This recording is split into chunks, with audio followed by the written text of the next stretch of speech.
السلام علیکم ورحمۃ اللہ وبرکاتہ۔ بھائیو، دوستوں اور بزرگوں اور مائیں بہنوں، ایک صاحب جن کا نام محمد محسن، ان کا کمنٹ آیا کہ نماز میں غلط خیالات آتے ہیں، کیا کرنا چاہیے؟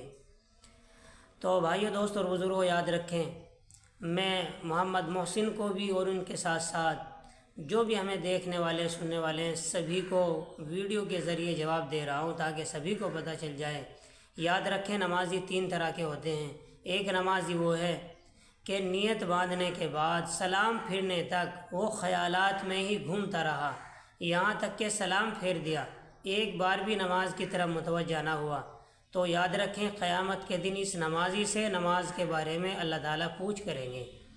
دوسرے نمبر کا نمازی ہے کہ نیت باندھی اور نیت باندھنے کے بعد میں خیالات آئے لیکن پھر اپنے کو نماز کی طرف متوجہ کر لیا، پھر خیالات آئے، پھر خیالات چھوڑ کر اپنے کو نماز کی طرف متوجہ کر لیا، تو اس طریقے سے اس نے اپنی نماز کو پوری کر لی، تو یہ نمازی بھی اجر کا مستحق ہے۔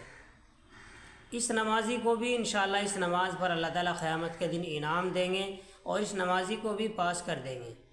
تیسرے نمبر کا نمازی ہے کہ نیت باندھنے کے بعد سلام پھرنے تک اللہ کی طرف متوجہ رہا، برابر اپنی نماز کی طرف متوجہ رہا، یہ اعلیٰ درجے کا نمازی ہے، یہ پورا اجر نماز کا پانے والا ہے۔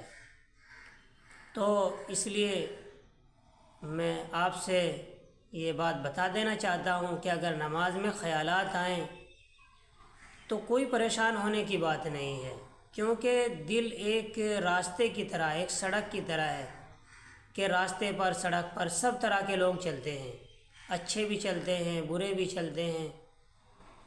تو نماز میں اگر دل میں خیالات آئیں تو کوئی پریشان ہونے کی بات نہیں، خیالات آئیں، خیالات کو چھوڑ کر اپنی نماز کی طرف متوجہ ہو جائے، پھر خیالات آ جائیں، پھر اپنی نماز کی طرف متوجہ ہو جائے، تو ایسے نماز اپنی پوری کر لے، کوئی پریشان ہونے کی بات نہیں۔ اس طریقے سے بھائیو، دوستوں اور بزرگوں اور مائیں بہنوں، میں ایک آپ کو بہت ہی قیمتی عمل بتانے جا رہا ہوں۔ عمل یہ ہے کہ ہر فرض نماز کے بعد 3 دفعہ فَكَشَفْنَا عَنْكَ غِطَاءَكَ فَبَصَرُكَ الْيَوْمَ حَدِيدٌ، ہر فرض نماز کے بعد 3 مرتبہ پڑھیں، اور 3 مرتبہ پڑھنے کے بعد میں دونوں انگوٹھوں کے ناخنوں پر آپ دم کریں، 3 بار دم کریں، اور پھر ان انگوٹھوں کے ناخنوں کو اپنی آنکھوں پر لگا لیں۔ اس عمل کو انشاءاللہ آپ برابر کریں، لگاتار کریں، پابندی سے کریں۔ اس عمل کا فائدہ یہ ہوگا کہ آپ کی چاہے جتنی عمر ہو جائے، آپ کی آنکھوں کی روشنی کمزور نہیں ہوگی۔ اگر آپ کی آنکھوں کی روشنی کمزور بھی ہے تو انشاءاللہ آپ کی آنکھوں کی روشنی بڑھ جائے گی۔ تو اس عمل کو پابندی کے ساتھ کریں۔ آنکھوں کی روشنی کے لیے، آنکھوں کی روشنی کو بڑھانے کے لیے، آنکھوں کی روشنی کو باقی رکھنے کے لیے بہت ہی بہترین عمل ہے۔